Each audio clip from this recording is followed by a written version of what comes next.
할렐루야! 할렐루야! 이렇게 수원교회 성도님들과 함께 하나님 말씀으로 은혜 나눌 수 있는 귀한 시간 허락해 주신 거 감사를 드리고, 염려스러운 것은 우리 봉규현 목사님께서 너무 아주 차려서 이렇게 입맛에 맞도록 그렇게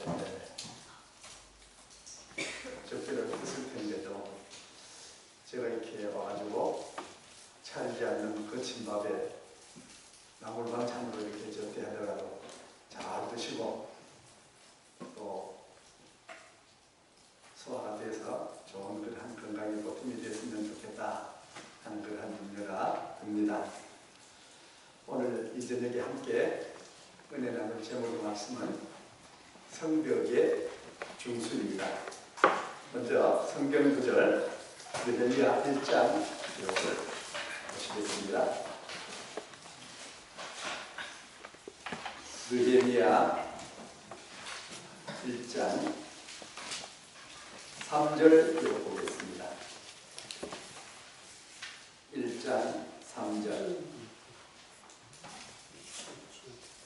저희가 내게 이르되 사로잡힘을 면하고 남은 자가 그 도에서 큰 환난을 만나고 능욕을 받았으며 예루살렘 성은 회파되고 성문들은 수화되었다 하는지라.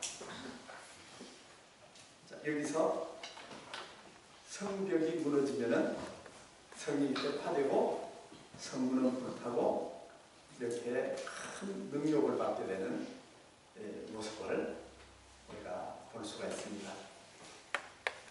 한 구절 더 보시겠습니다. 잠언 25장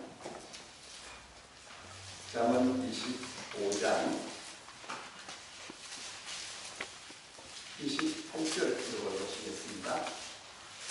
잠언 25장 28절입니다.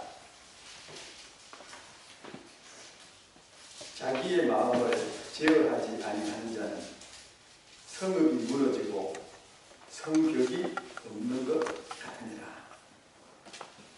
성벽이 없는 것은 방어선이 없는 것과 같은 것입니다. 방어선이 없는 그러한 성은 적에게 노출이 되어서 곧바로 공격을 받고 무너지게 되어 있는 것이죠. 성전의 중건, 다시 말하면 무너졌던 성전을 중건한다. 이 중자는 그릇 중자죠.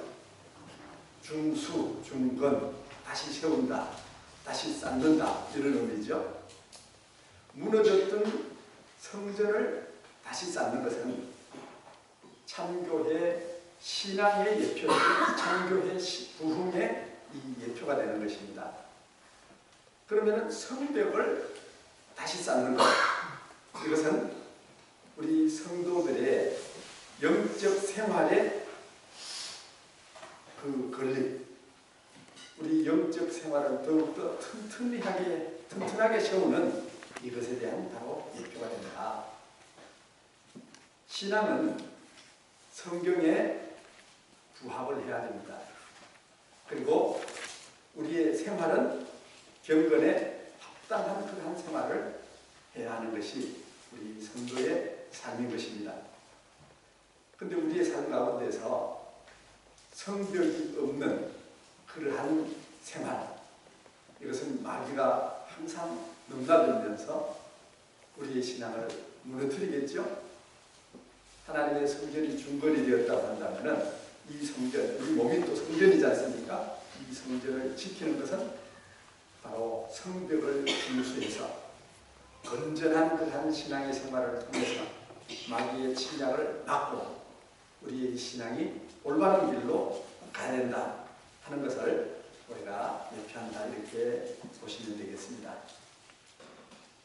이제 이스라엘 백성들이 하나님 말씀을 듣지 않음으로 인해서 안식일을 지키지 않고 범죄함으로 인해서 바벨론의 포로로 잡혀갔습니다.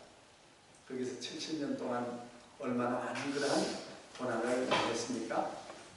시편 137편은 바벨론에 잡혀가서 거기서 생활하는 사람들의 한이 어린 그러한 내용을 지금 시로 남기고 있죠.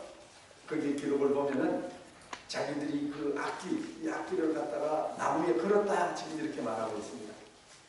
다시 말하면 이 악기를 다시 연주하지 않겠다는 그런 의미죠. 왜 그렇습니까?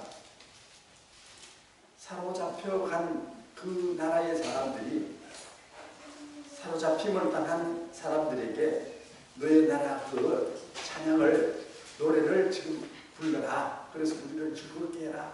이렇게 지금 이야기를 하고 있어요. 그런데 이스라엘 백성들은 마땅히 하나님을 찬양하는 것이 마땅한 일인데 사로잡아간 사람들의 마음을 흥겹게 하기 위해서 그 찬양을 부를 수는 없다고 하는 것이죠. 자, 이 부분 잠깐 한번 보도록 하겠습니다. 시편 137편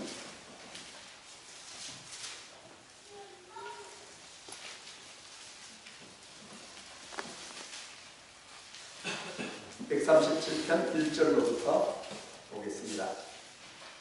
우리가 바벨론 여러 강변 거기 앉아서 시온을 기억하며 울었도다.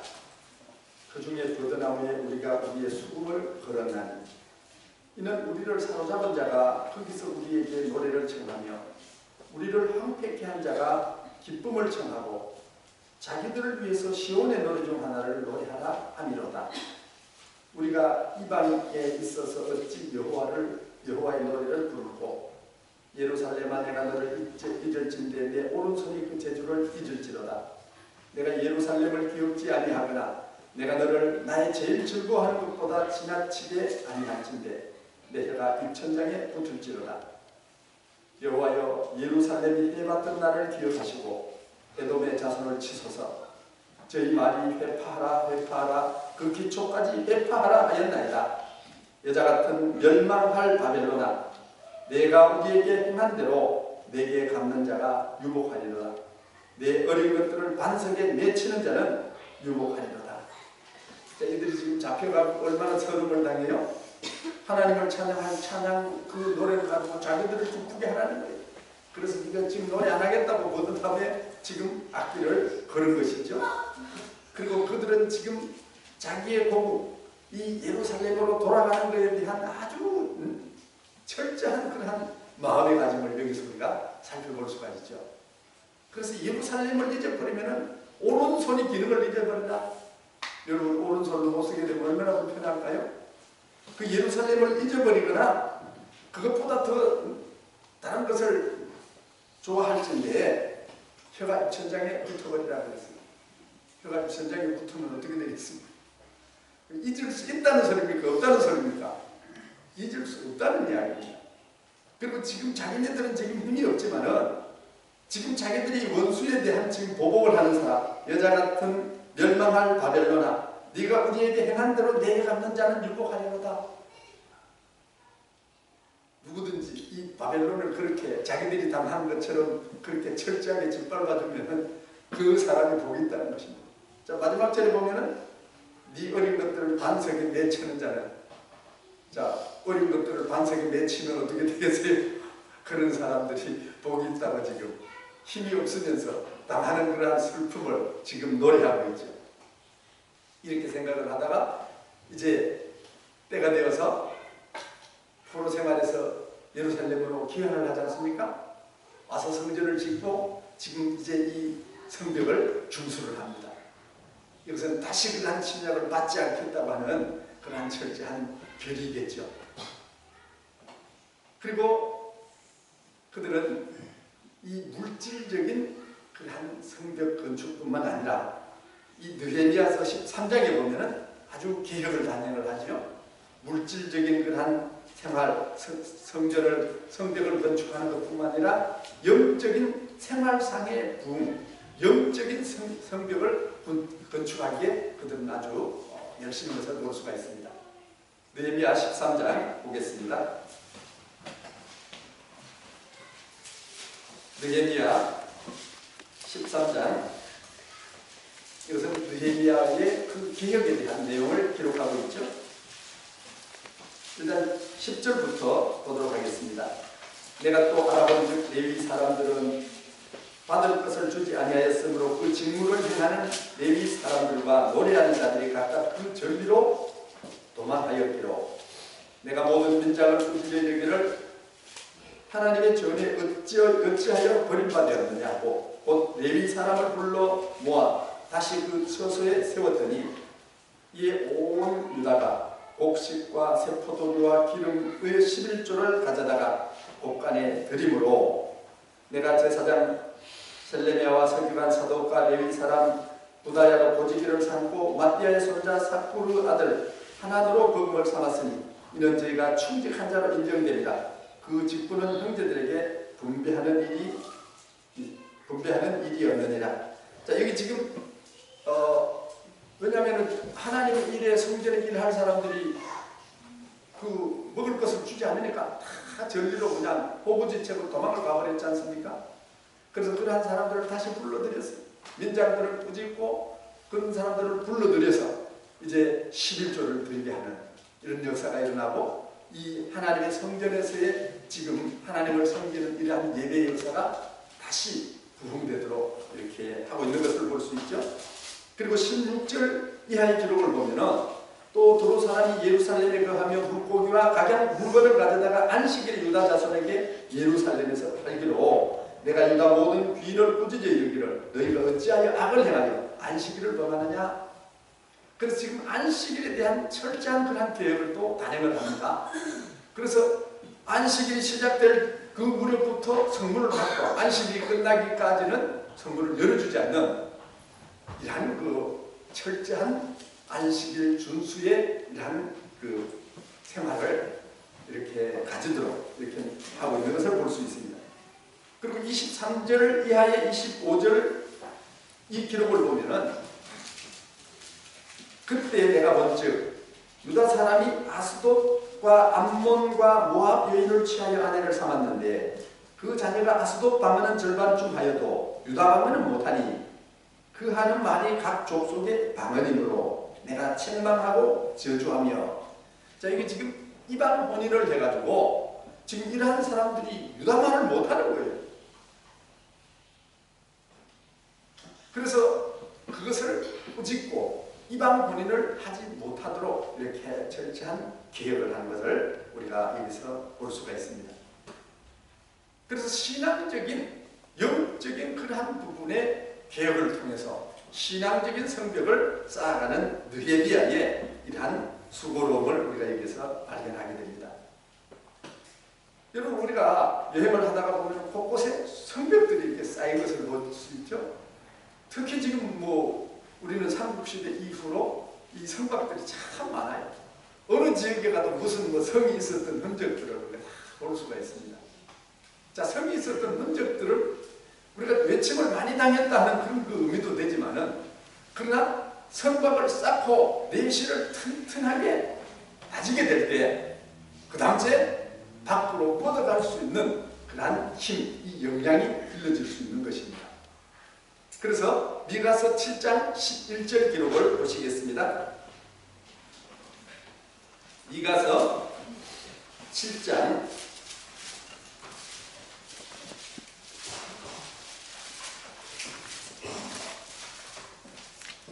미가서 7장 11절 기록 보겠습니다. 네 성벽을 건축하는 날, 곧 그날에는 지경이 넓어질 것이다. 성벽을 건축하게 되면 그 지경이 넓어진다. 우리가 하나님의 성전을 재건을 하고 성벽을 튼튼히 쌓고 자기의 내실이 굳건히 다져질 때 이제 우리는 앞으로 뻗어갈 수 있는 그런 힘이 생기는 것이죠. 그것으로 인해서 그 지경이 넓혀지게 된다 하는 것을 여기서 말하고 있습니다. 오늘 우리 개인의 신앙의 상태를 한번 살펴보십시다. 어떻습니까? 틈이 많습니까? 탄탄하게 쌓여져 있습니까? 우리 신앙에 틈이 쌓여져 있다고 한다면 우리는 상당히 힘있는 그러한 하나님의 이 우리에게 맡겨주신 그러한 사명을 충분히 감당하고 우리가 밖으로 뻗어나갈 수 있는 그러한 역량이 우리들에게 있을 것입니다. 근데 우리 개인적인 신앙이 무너져 있으면 어떻게 됩니까?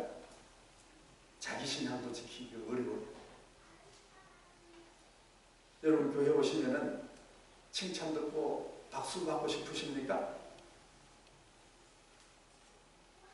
칭찬 듣고 박수 받을 때는 언제입니까? 신앙의 초보 단계일 때입니까? 신앙이 아주 굳건히 정착될 때입니까? 박수를 받고 싶으면은 제가 방법을 가르쳐 드리겠습니다. 왜 안식일 나오면 안 돼요? 한 달에 한 번씩 나와도 이 박수 받기가 어렵습니다. 한 석 달 정도 있다가 한 번 나와 참석을 하고, 아이고 오늘 무슨 형제 나오셨네요. 그냥 뭐 또 평상시에는 안 나오다가 이번에나 돼가지고 그냥 막 초청장 받고 또 막 사람 몇 분 방문해가지고 그때 한 번씩 나오면은 아이고 모처럼 만에 누구 나오셨습니다. 일어서서 또 박수 막 쳐줘요. 네? 매일 집회에 빠지지 않고 참석하는 사람 박수 쳐주는 거 보셨어요? 우리가 지금 어린이일 때는 뭐 약간 실수가 있고 뭐 좀 잘못하는 것이 있어도 아 잘한다 잘한다 박수를 쳐줍니다. 그러나 우리가 어른이 되면은 박수를 쳐주지 않죠. 그것은 마땅히 해야 될 일이고 당연한 일이기 때문에 그런 것입니다. 근데 우리 신앙이 무너져 있으면은 항상 박수를 받는 그러한 초보 단계에 머물러 있을 수밖에 없는 것입니다. 자, 우리의 가정들 지금 어떻습니까? 신앙에 그러한 흠결이 없습니까? 신앙적으로 무너진 그러한 부분들이 없습니까? 저는 단언컨대 우리 참예수교회 믿음의 가정들이 건재하게 굳건하게 온 가정이 정말 흠없는 그러한 신앙의 가정이 된다고 한다면요, 지금보다 아주 폭발적인 그러한 신앙의 힘을 발휘할 수 있다고 생각이 됩니다. 여러분 지금 우리가 흔히 하는 말로 우리 교회는 그냥 성장이 발전이 안 돼. 우리 교회는 그냥 자연 증가밖에 안 돼. 이런 이야기를 해요. 여러분 자연 증가 어떻습니까? 자연 증가밖에 안 된다고 하는 것은 발전이 더디다고 하는 그런 표현으로 지금 하는 말이에요. 이스라엘 민족들이 70명이 애굽에 내려가가지고 400여 년을 있는 동안에 얼마나 인구가 늘었습니까? 장정으로 싸움에 나갈 만한 사람이 60만 명입니다. 거기에 가족이 딸린 것을 계산하면 최소한 200만에서 300만 정도 되는 그러한 인원입니다. 이스라엘 백성들이 뭐 애국 사람 전도해가지고 그렇게 200만, 300만 늘었어요? 아니죠? 그 전부 자연증과 이러한 것들입니다. 오늘날 우리 가정들이 온 가정이 정말 깐중하게 믿음 안에 서 있는 그러한 가정들이 있습니까? 그렇다고 한다면은 우리 온 가정이 깐중하게 다 믿음 생활을 충실히 할 수 있다고 한다면은 아마 예배 참석률이 지금보다는 글쎄 배는 되지 않을까. 오늘 이 자리에도 우리 가정은 지금 전부 한 사람도 빠짐없이 다 참석했다. 근데 지금 우리 가정은 지금 참석하지 못한 사람 비교를 하면 어느 쪽이 많아요? 출석률이 한 배는 되지 않을까요? 자연 증가만 되면은요, 굉장히 빨리 성장하는 것입니다. 저희 아버지는 지금 5남매를 낳았는데요. 그 5남매들이 또 결혼을 하니까 또 며느리들이 또 생기고요. 또 손자들이 이렇게 생겼어요. 그래서 뭐 손자가 지금 13명에다가 또 증손녀까지 봤죠. 칠순 잔치를 하는데 사진을 찍었는데요. 딱 보니까 교회 하나가 됐더라고요. 네? 할아버지 지하에 그냥 3대 내려가니까 교회 하나예요. 여러분들 할아버지 때부터 지금 손자 때까지 지금 신앙의 3대만 가면 교회 하나씩 생기면 지금 얼마나 많은 그런 교회가 성장을 했을까요? 근데 지금 현재는 우리는 지금 우리에게 있는 가정, 우리의 가족들을 세상으로 빼앗기지 않으면 천만다행입니다. 네? 우리의 가정에 이 신앙이 흠집이 생겨가지고 지금 밖으로 새는 그러한 사람들이 너무너무 많아요. 이러한 무너진 데를 우리는 다시 튼튼하게 쌓아야 돼. 성벽을 쌓아서 외적의 그러한 침입으로부터 우리의 자신, 가정. 자, 우리 교회는 또 어떻습니까? 이 교회가 틈이 생기면은요, 교회가 마귀의 그러한 포도원이 무너지면 여우가들은 들락날락하면서 온갖 농작물을 다 해치지 않습니까? 제가 쌍치에 가보니까요, 인삼농사를 하는데 그냥 인삼농사를 하는데 참 울타리를 다 치더라고요. 제가 어릴 때 할머니들이 늘 이제 막 그 과제를 엮고요. 뭐 누에비린 뽕나무나 이런 줄거리 뭐 이런 것도 수습대 이런 걸 가지고 전부 엮어가지고 나중에 보니까 그 텃밭에 전부 이렇게 그냥 그걸 하고 이렇게 막더라고요. 왜 막습니까? 그거를 막지 않으니까요. 짐승들이 와가지고 뭐 꽁들이 와가지고 전부 심어놓은 인삼씨 뭐 이런 거 그냥 다 먹어버리고 새들이 그냥 싹도 나기 전에 다 그냥 뺏어가 버리지 않습니까? 그래서 울타리가 없는 성벽이 없는 이러한 교회는요, 여우들이 들락날락 하는 그러한 놀이터가 될 뿐만 아니라 그것으로 인해서 교회가 큰 아주 어려움을 겪는, 위기를 겪는 이러한 경우가 될 수가 있다. 이러한 그 성벽을 쌓을 사람을 지금 하나님께서 찾고 계셔요. 에스겔서 22장 보겠습니다. 에스겔서 22장 30절 보겠습니다.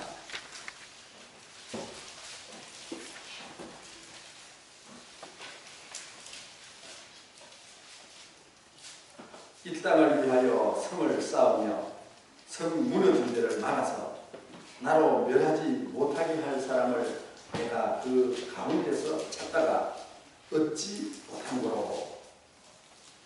하나님께서는 지금 이 성을 쌓고 무너진 데를 막아가지고 하나님이 멸하지 않도록 할 그 사람을 내가 찾았다 이렇게 말하고, 근데 찾았는데 얻지 못했다는 것은 없었다는 이야기입니다.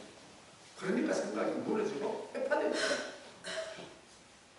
오늘 지금 이 시점에 있어서도 무너진 그 각 부분 이러한 때를 막고 틈새를 없이 하고 외적의 침입을 막고 하나님께서 지금 이러한 것들을 그냥 갈로 밖으로 내버려가지고 무너지는 그러한 것들을 막은 그러한 사람들을 지금 찾고 있다.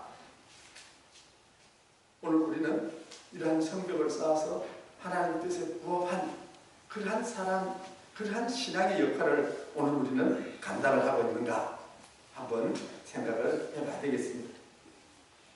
성벽을 쌓을 때는요, 느헤미야 3장 23절, 28절, 30절 이렇게 보면은요, 자기 집 앞부분부터 막았어요. 자, 무너졌다 그러면은 우리 집 앞이 무너졌는데 남의 집 앞에 가서 먼저 쌓는 것이 아니에요. 무너진 자기 집 앞부터 쌓다는 거죠. 왜? 자기 집 앞이 무너지면 자기 가정이 제일 먼저 피해를 받을 거 아니겠습니까? 그래서 자기 집 앞부터 이것을 쌓아나가야 된다. 그래서 성벽을 쌓는 데 있어서는요, 우선순위가 자기 자신부터 개인의 성벽을 쌓아야 돼요. 자기 개인의 신앙이 튼튼해질 때 다른 데도 이렇게 우리가 힘을 나눠줄 수 있는 여력이 생깁니다. 자기 집 앞이 무너져 있는데 그것 냅두고 딴 데 갔다 오면 자기 집이 전부 해를 당하게 되지 않겠습니까? 그래서 자기의 자신의 성벽을 쌓고 더 나아가서 자기의 가정의 성벽을 쌓고 더 나아가서 이 교회의 벽을 우리가 쌓아나가야 되겠습니다. 이 계시록 22장의 기록을 보면요, 그 하나님의 도성, 그 성곽에 아름다운 그런 보석으로 이렇게 꾸며져 있는 것들을 보게 되죠. 그 보석으로 꾸며져 있다고 하는 것은 우리의 신앙이 그만큼 아름답고 아주 견고하다, 이런 의미로 우리가 해석을 할 수가 있겠죠. 그래서 이런 아름다운 품격의 신앙의 소유자가 될 수 있도록 우리는 우리의 이 신앙의 벽을 튼튼히 쌓아나가야 되겠다. 아름다운 그러한 보석으로 치장하는 저희 신앙이 되도록 우리가 노력을 해야 되겠습니다. 무너진 데가 있는 것을 살펴서 하루속히 완전하게 그 틈새를 보완하고 견고한 벽을 세워 나가도록 해야 되겠습니다. 그러기 위해서는 앞서도 말씀을 드렸지만 개인의 성벽을 먼저 중수해야 되는데, 개인의 성벽을 중수하는 데 있어서는 세 가지죠. 가장 신앙의 기본이 되는 것입니다. 첫째는 믿음의 벽을 쌓아야 됩니다. 둘째, 행위의 벽을 쌓아야 합니다.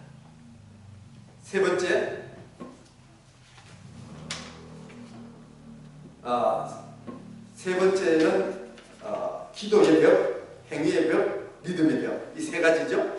자, 먼저 고린도후서 13장 기록을 한번 보겠습니다. 고린도후서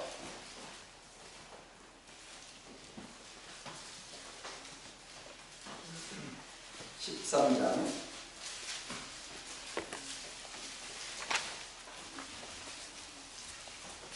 5절 말씀 보시겠습니다.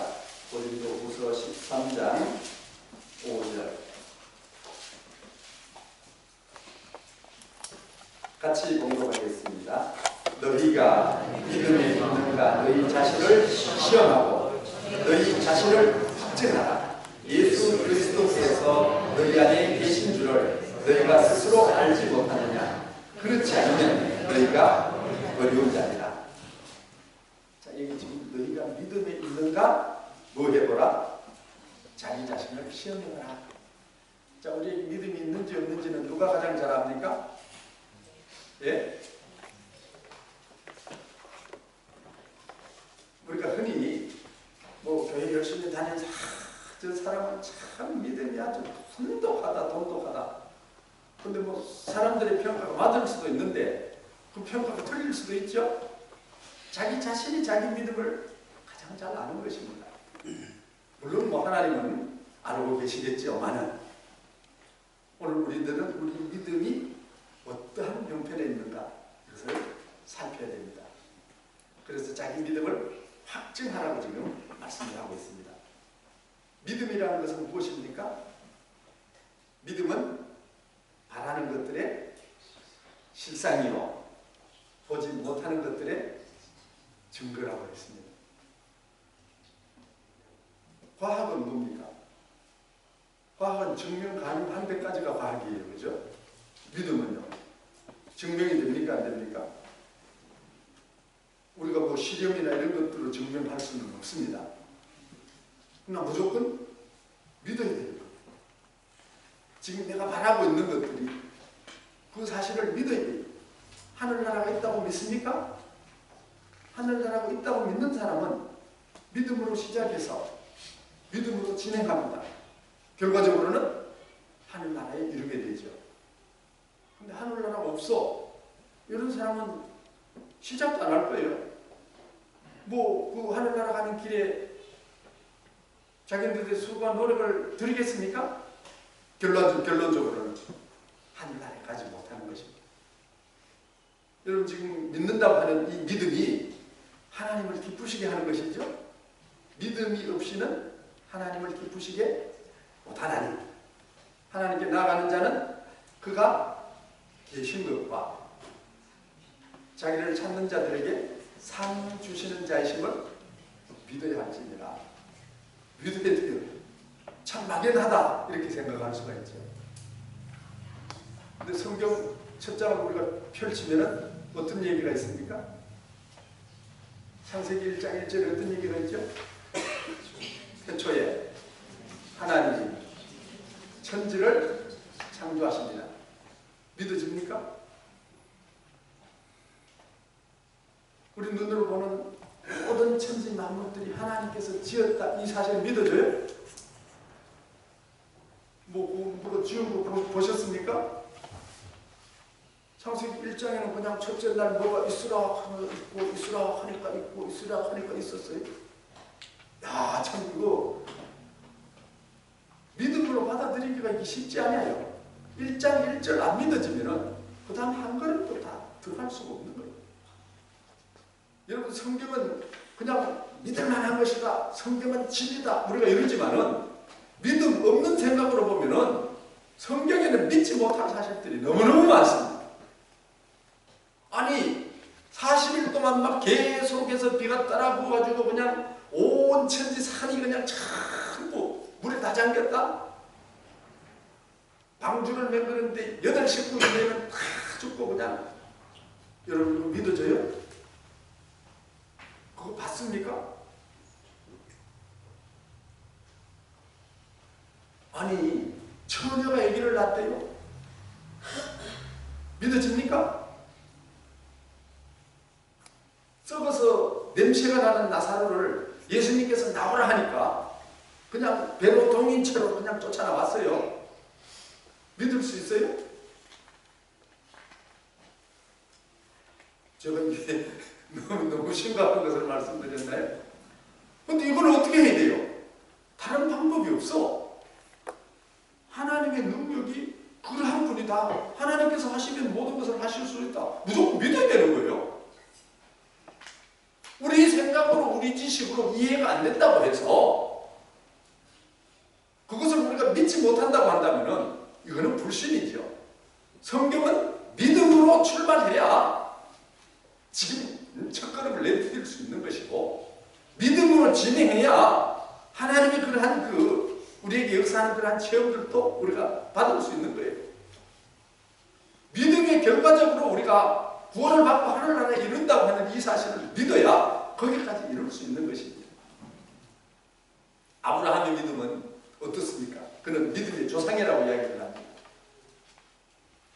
하나님께서 고향, 본토, 친척집을 떠나라 이렇게 말합니다.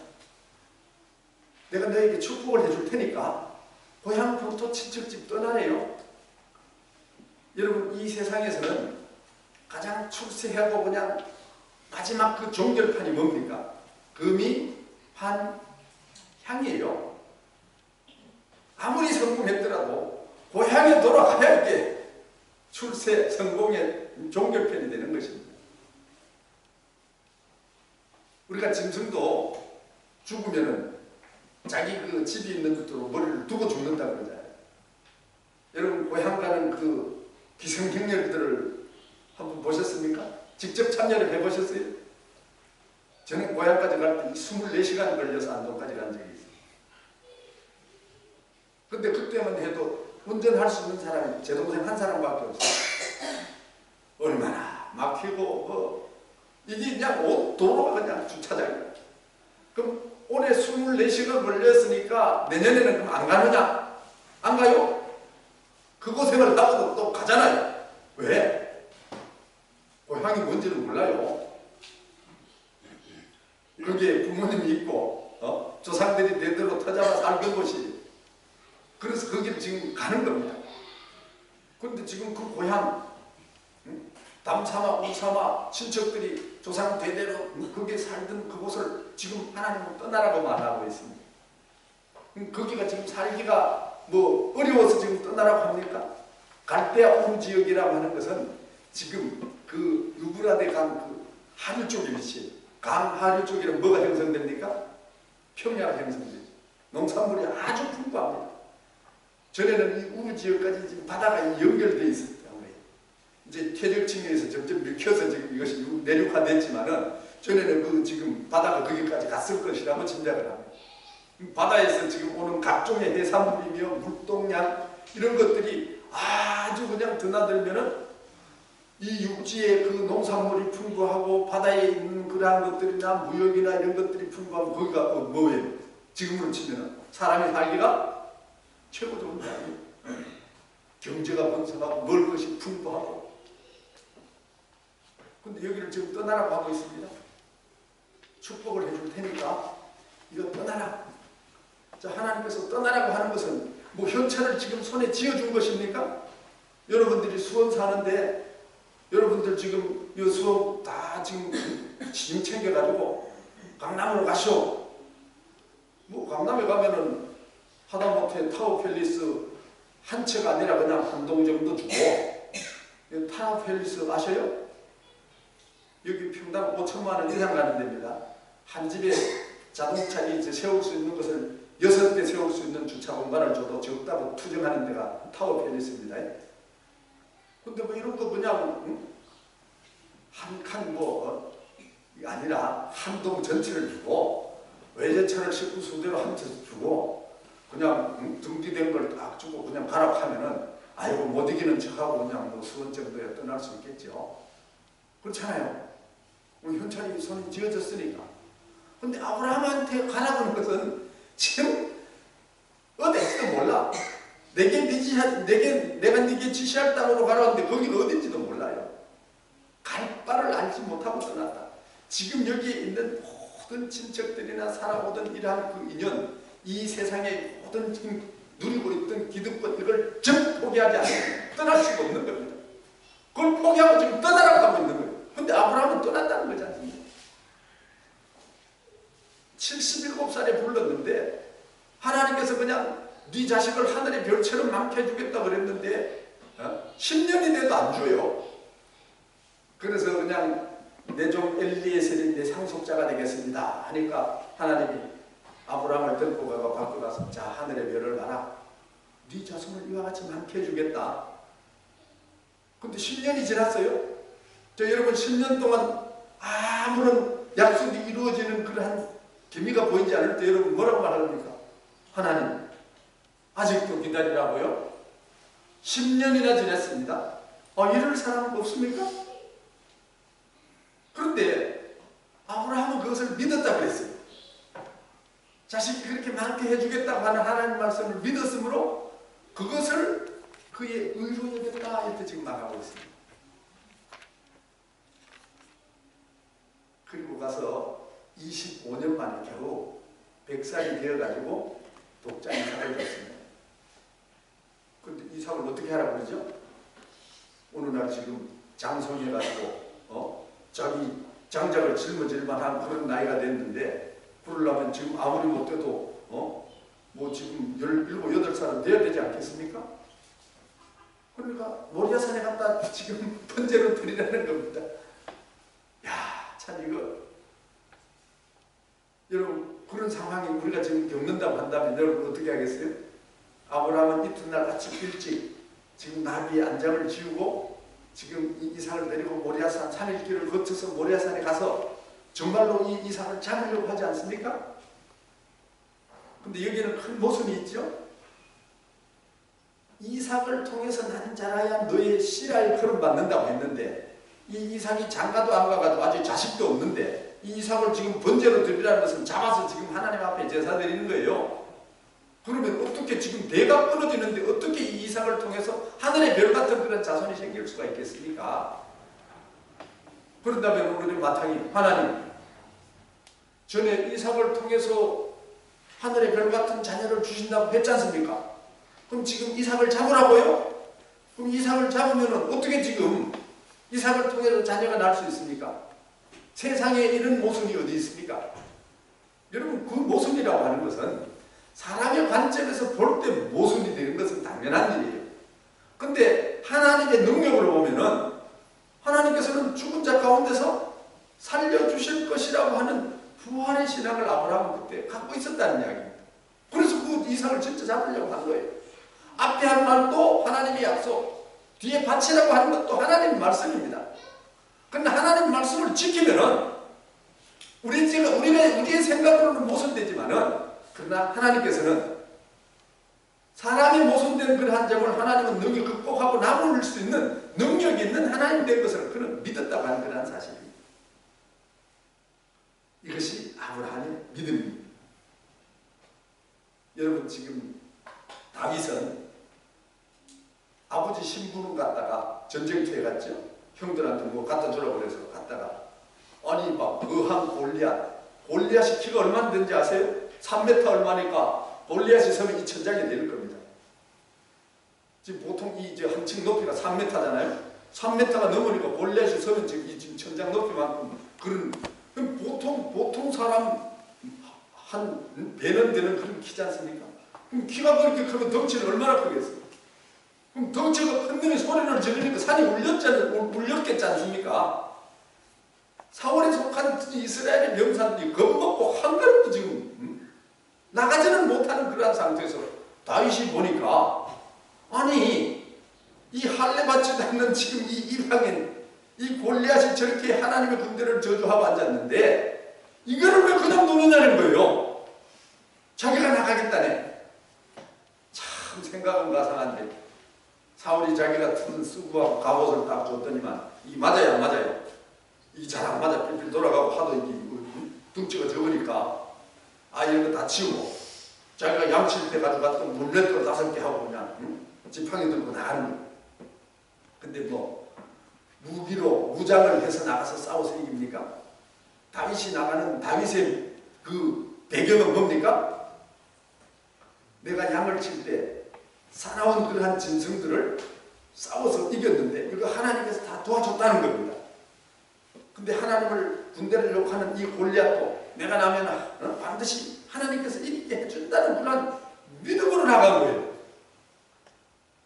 너는 칼과 단창으로 내게 나오지만은 나는 지금 여호와 하나님의 이름으로 나간다고 지금 나갔어요. 결과는 한 골리앗이 다윗의 물맷돌 한 방에 그냥 넘어가 버렸어요. 자기 칼에 자기 목이 잘리게 된 것입니다. 자, 이것은 지금 우리가 객관적인 평가로 보면은 도저히 이길 수 없는 그러한 상황.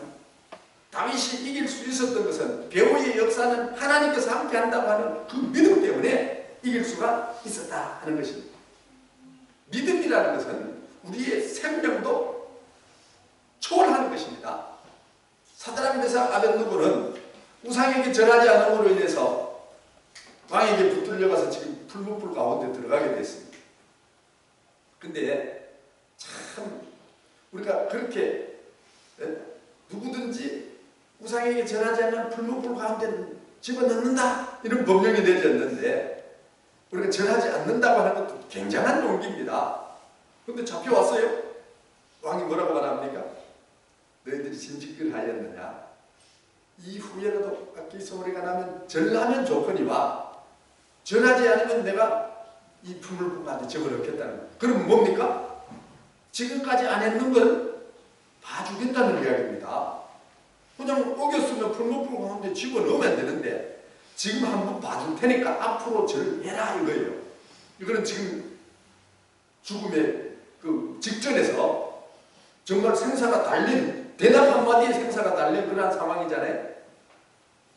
여러분 우리가 이런 절대적인 그러한 극한 상황에 이르게 되면요 우리의 그냥 마음이 요동치고 신앙을 팔아버릴 그러한 가능성도 굉장히 많습니다.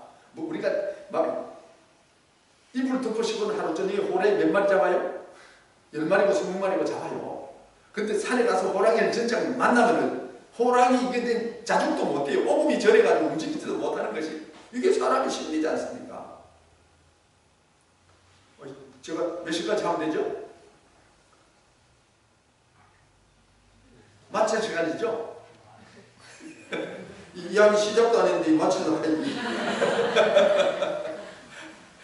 그래서 정말 절대절명의 그러한 상황에서는 우리가요 정말 첫째는 용기를 냈지만은 두 번째 마귀의 유혹에는 우리가 넘어가기가 쉽습니다. 그런데 지금 이들은 뭐라고 말합니까? 왕이요, 우리한테 그런 말 할 필요 없습니다. 불목반도 이어주면은 더 넣으면은 하나님께서 우리를 구해주실 것입니다. 그리 아니하실지라도 이건 뭐예요? 하나님께서 구해주지 않고 자기들이 불에 타 죽는 경우가 있더라도 그죠? 이 목숨을 담보한 것이지 않습니까? 그리 아니하실지라도 우리는 우상에게 절하지 않겠다는 것입니다. 왕이 성질 나가지고 불의 온도를 7배나 높이라고 했죠. 한 아궁이에 불 떼는 걸 7구덩이에 지금 아궁이로 불 떼는 거예요. 누가 자기의 손에서 건져낼 수 있겠느냐고 하는데 집어넣었는데 어떻게 됐어요? 3사람을 집어넣었는데 왕의 눈이 보니까 4사람이 왔다 갔다 하는 거예요. 나오라고 그러니까 이 3사람이 걸어 나오는데요. 이 머리카락도 하나 거슬리지 않았다 그랬어요. 이 옷도 빛깔이 변하지 않았대. 세상에 이런 일이 정말 이런 일이지 되지 않습니까? 여러분 지금 머리카락이 만약 불에 이게 대면 어떻게 되죠? 요즘은 이 머리를 끄시를 일이 별로 없어요. 옛날에 시골에서 어머니들은요, 그냥 이들이 많아가지고 항상 애들 전부 이 잡아주는 이런 것들이 어머니들 일과 중에 하나예요. 그러면 이제 눈이 침침하니까 호랑불 심지 올리면 끄시를 좀 올라가지고 밝게 해놓고 이렇게 하다가 가까이 되면 불에 딱 되면 어떻게 찌찌직 하면서 떠르륵 걸려들어요. 네? 참 기름기가 많아서 잘 타는 게 머리카락이에요. 그 머리카락 하나 끄슬리지 않는 이것은 지금 도대체 누가 하실 수 있는 일입니까? 무엇을 보고 그들의 믿음을 보고 하나님께서 천사를 보내서 그들을 보호해 준 거예요. 오늘 우리는요, 하나님께로서 난 자마다 세상을 이겼나니 요한일서 5장 4절에 있죠. 하나님께로 난 자가 왜 세상을 이길 수 있습니까? 세상을 이기면 이것이니 곧 너희의 뭐라고요? 믿음이니라고 지금 말씀을 하고 있습니다. 믿음으로 갈 때 우리가 이 세상을 이겼다. 이 세상의 주관자는 지금 사탄 마귀입니다. 오늘 이 세상의 흐름에 따라서 우리가 그냥 밀려가면은 마귀의 수중하에서 그냥 놀아나는 것입니다. 오늘 우리들은요, 이러한 죄악의 이러한 물결들을 우리는 거슬러야 돼요. 생명이 있는 사람은 거슬러야 되는 거예요. 거슬르고 승리할 수 있는 이것은 믿음이 있을 때 가능한 것이다. 그것을 지금 성경은 우리들에게 말씀을 해주고 있는 것입니다. 오늘 주님께서 우리에게 큰 믿음을 더하여 주시도록 우리는 기도해야 되겠습니다. 할 수 있거든이 무슨 말이냐? 믿는 자에게 능치 못한 일이 없느니라. 그러니까 그 애기 아버지가 뭐라고 그럽니까? 내 믿음 없는 것을 도와주십시오. 이렇게 지금 말하고 있습니다. 도마는 지금 만져봐야겠다. 소격불에 손을 넣어봐야 내가 믿을 수 있다고 지금 이야기를 합니다. 8일 뒤 예수님께서 다시 나타나서 도마야 만져봐라. 손을 넣어봐라. 그리고요, 믿음 없는 자가 되지 말고 믿는 자가 되라고 말씀을 하십니다. 그때서야 도마는 이 예수님이 구세주인 것을 확실히 깨닫죠. 예수님 앞에 그는 부복했을 것입니다. 뭐라고 말합니까? 나의 주시며 나의 하나님입니다. 이렇게 지금 자복을 하고 있는 모습을 보게 되는 것입니다. 오늘 우리는 세상 속에 살면서 그냥 세상에 그냥 이렇게 휩쓸리고 한 발은 세상에 한 발은 또 신앙 안에 이렇게 자고 우면하는 그러한 그 상태가 되어서는 안 됩니다. 어떤 상황, 어떤 환경의 변화가 있더라도 주님에 대한 우리의 믿음은 정말 오로지 한 길, 초질관하는 이러한 신앙의 자신을 가지고 이 세상을 우리가 헤쳐나갈 때 하나님께서는 더 큰 믿음의 역사로 우리들에게 하나님이 임재하는 그러한 사실들을 증거해 보여주실 것입니다. 이것은 과학으로 된, 증명으로 되는 것이 아니라 믿음으로 체험할 수 있는 그러한 사실들을 우리는 꼭 명심하고 믿음 없는 자가 되지 말고 믿는 자가 되어야 되겠습니다. 개인의 이 믿음의 벽을 철저히 세워나가는 저희들이 되도록 하십시다. 묵도하겠습니다.